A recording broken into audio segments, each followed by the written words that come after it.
Hello friends, आप देख रहे हैं सरकारी जॉब भर्ती और मैं हूं हेमंत साहू। दोस्तों, आज के जो टॉपिक है उसमें देखने वाले हैं छत्तीसगढ़ सब इंस्पेक्टर भर्ती का भाग नंबर 20वां वीडियो है। इससे पहले मैंने 19 वीडियो यूट्यूब पर अपलोड कर दिए हैं। दोस्तों, इस टॉपिक में हम लोग जो है हिंदी भाषा और व्याकरण से संबंधित महत्वपूर्ण क्वेश्चन आंसर को देखने वाले हैं। तो दोस्तों, अगर आप चैनल पर नए हैं तो चैनल को सब्सक्राइब कर देना और बेल आइकन को जोर दबा देना। और इस वीडियो को अगर कोई फ्री पीडीएफ चाहिए तो टेलीग्राम चैनल पर ज्वाइन करना, वहाँ से आप लोगों को मिल जाएगा। दोस्तों, इस टॉपिक में हम लोग जो है 30 महत्वपूर्ण क्वेश्चन आंसर देखेंगे जो कि काफ़ी इंपॉर्टेंट है। यहाँ जो है सब इंस्पेक्टर है, असिस्टेंट टीचर का है, सीजीपीएससी का है, व्यापम का है, जो छत्तीसगढ़ के जो सभी एग्जाम हैं उसमें आने की 100% संभावना रहता है या फिर लगभग इसी प्रकार से आते हैं। तो फिर वीडियो को स्टार्ट करते हैं। जो पिछले वीडियो में जो आप लोगों के लिए होमवर्क दिया था उसको हम देख लेते हैं कि छत्तीसगढ़ में समस्त लोक नृत्य में किसे सबसे भयानक नृत्य माना गया है। तो कौन सा है जो कि भयानक नृत्य माना गया है?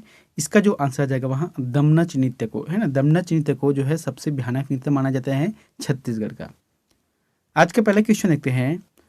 झगड़े का श्री गणेश हुआ वाक्य का अर्थगत प्रयोग कैसे होगा? जैसे कि क्या बोल रहा है कि झगड़े का श्री गणेश हुआ। अब इस वाक्य में आपको बताना है कि अर्थगत जो प्रयोग है वहाँ कैसे होगा। ऑप्शन है झगड़े का आरंभ हुआ, दूसरा है कथा का श्री गणेश हुआ, तीसरा है झगड़े का आरंभ हुआ और चौथा है झगड़े की शुरुआत हुई। इसका जो सही जवाब आ जाएगा वहाँ चौथा रहेगा, झगड़े की शुरुआत हुई। यहाँ पर दो बार लिखा हूँ, जैसे कि झगड़े का आरंभ हुआ, तीसरा में झगड़े का आरंभ हुआ, तो दोनों का आरंभ जो है अलग अलग है। दूसरा प्रश्न है, मैं आपका दर्शन करने आया हूँ, इस वाक्य में व्याकरण संबंधी अशुद्धि है। तो जो यहाँ पर शब्द लिखे गए हैं मैं आपका दर्शन करने आया हूँ, इस वाक्य में व्याकरण संबंधी अशुद्धि है। अब वो अशुद्धि है तो कौन सा अशुद्धि इसको बताना है। इसका जो सही जवाब आ जाएगा वचन संबंधी अशुद्धि है।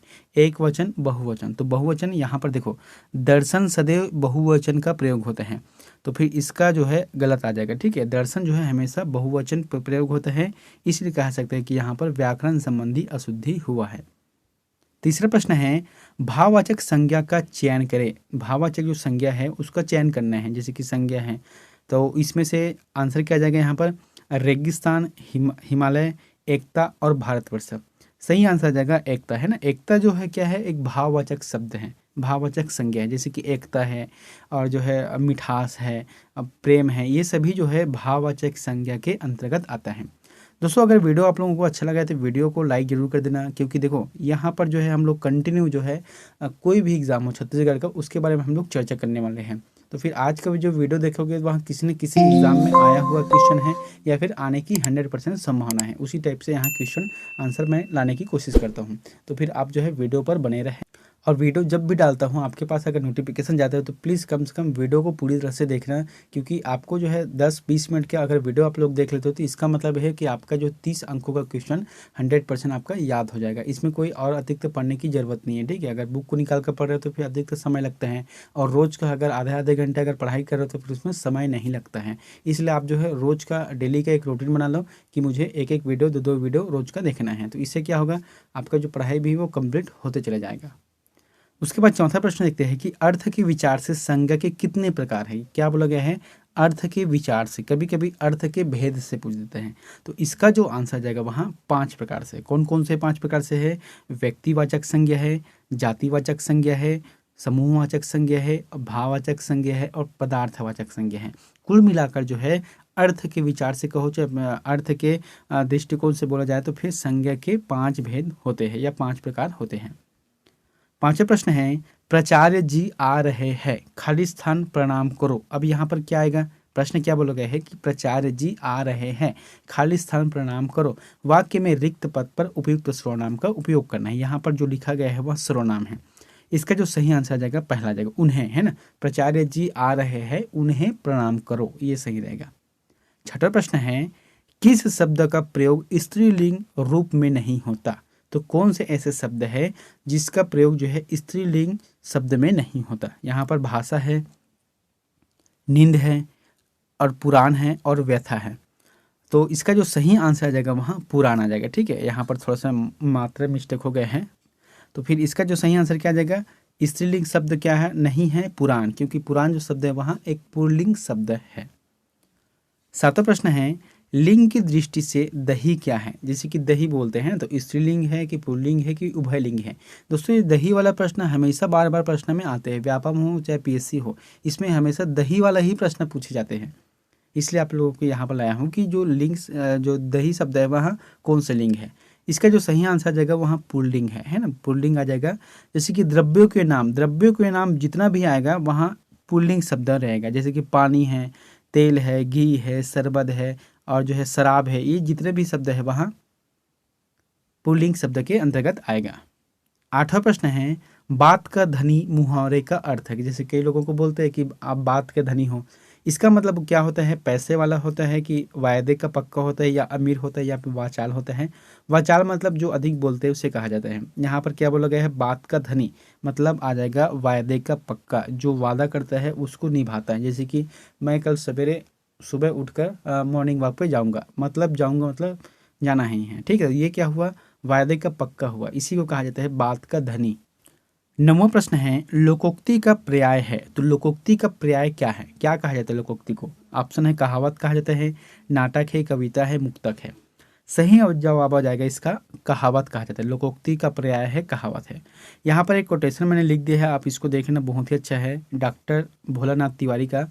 इन्होंने कहा है कि विभिन्न प्रकार के अनुभवों, पौराणिक एवं ऐतिहासिक व्यक्तियों तत्व एवं कथाओं, प्राकृतिक नियमों एवं लोक विश्वास आदि पर आधारित, यहाँ पर क्या लिखा है? चुटिला है ना, कुटिला नहीं, चुटिला, सार गंभीर, संजीव, संक्षिप्त, लोक प्रचलित ऐसी उक्तियों को लोकोक्ति कहते हैं।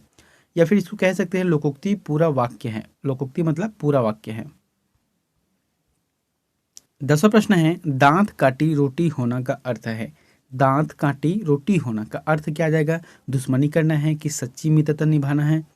और तीसरा क्या है? दांत में रोटी को काटना है। या चौथा है विश्वासघात करना। सही आंसर आ जाएगा सच्ची मित्रता होना, है ना। जो सच्ची मित्रता होना, जो घनिष्ठ मित्रता होते हैं, उसी को कहा गया है दांत काटी रोटी होना।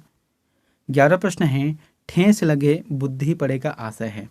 क्या बोला गया है? ठेस लगे बुद्धि पड़े। जैसे कई लोगों को कहते हैं ना, जैसे कि कोई जगह धोखा खाता है तभी उसको अकल आता है कि मतलब क्या सही है क्या नहीं है, तो इसी पर आधारित है कि ठेस लगे बुद्धि पड़े। सही जवाब आ जाएगा दूसरा नंबर रहेगा, नुकसान होने पर ही अकल आती है ना। किसी को नुकसान होता है तभी जाके उसको अकल आता है कि कौन सा सही है कौन सा गलत है। 12वां प्रश्न है, धमकाना किस मुहावरे का अर्थ है? जैसे कि धमकाना लिखा है तो वह किस मुहावरे का अर्थ है? ऑप्शन है आग बबूला होना, आंखें दिखाना, आंखें बिछाना या फिर आड़े हाथों लेना। इसका जो सही जवाब आ जाएगा आंखें दिखाना। आंखें दिखाना मतलब धमकाना है।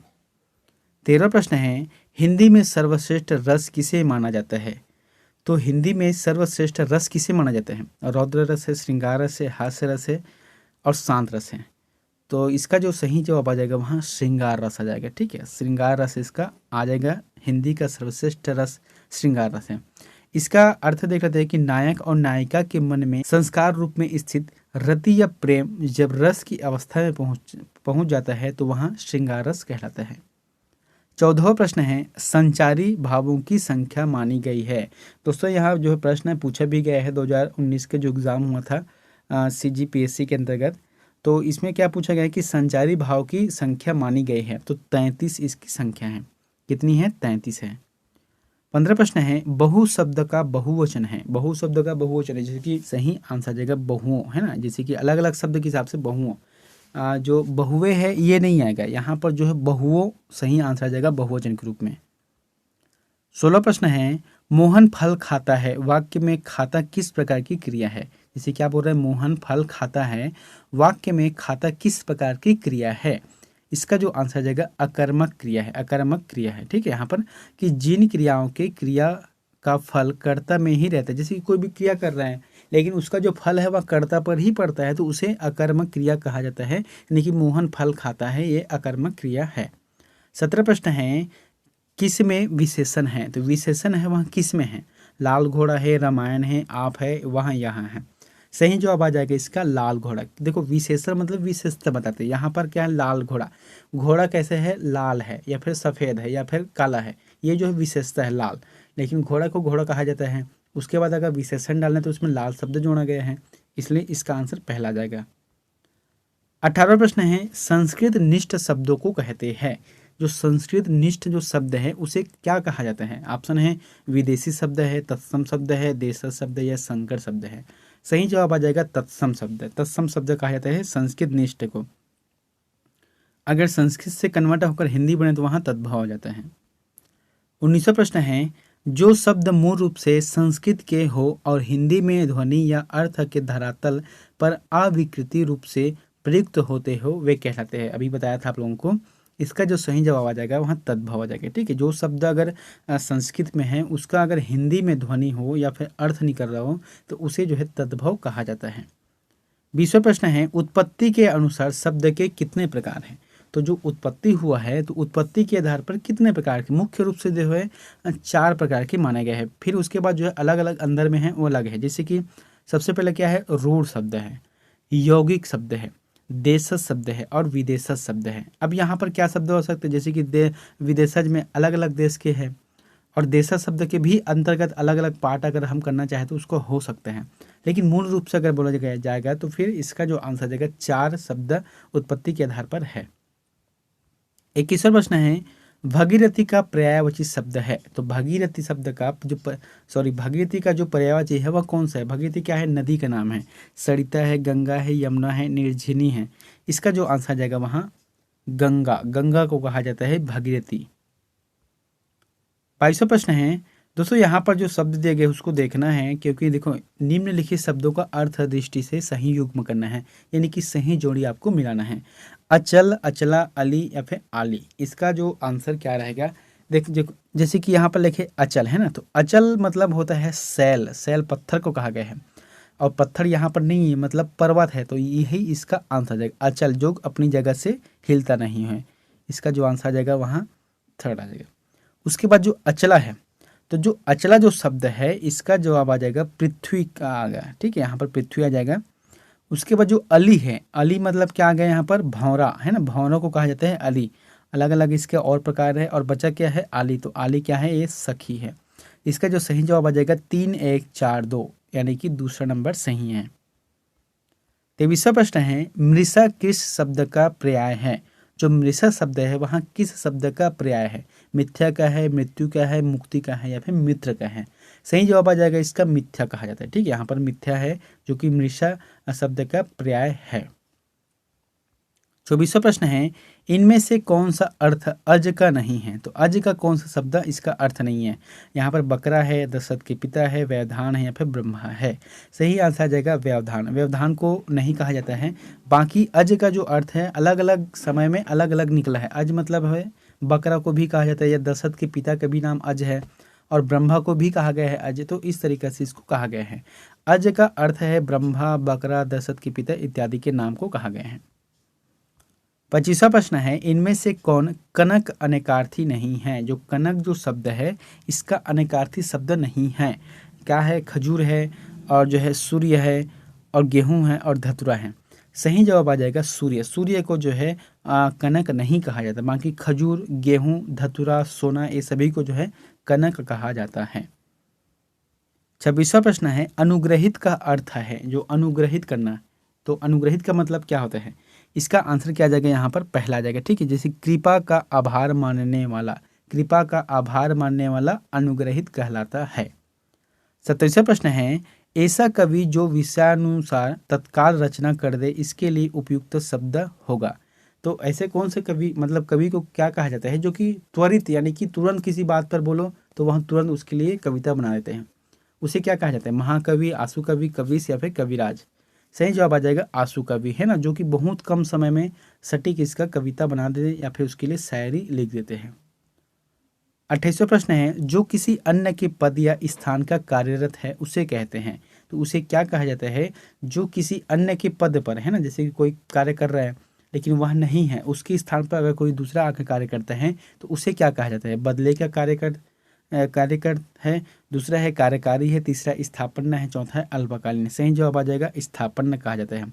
किसी दूसरे के लिए कोई दूसरा आके उसके काम करता है उसे स्थापना कहते हैं। अब हालांकि यहाँ पर वजह कई अलग अलग हो सकते हैं। 29वां प्रश्न है, निम्नलिखित में से कौन सा शब्द शुद्ध है? तो कौन सा शब्द है जो शुद्ध है उसे बताना है। प्राणायाम है, विश्वास है, शोषण है, संस्करण है। सही जवाब आ जाएगा इसका संस्करण है। इसमें जो है थोड़ा थोड़ा चेंजेस कर दोगे तो फिर यहाँ आ जाएगा। जैसे प्राणायाम है, इसमें बड़ा के मात्रा अगर डाल देते तो ये सही हो जाता। विश्वास में जैसे कि ये वाला सा है, इसकी जगह अगर शक्कर के साथ आधा शक्कर के साथ ये रहते तो ठीक है।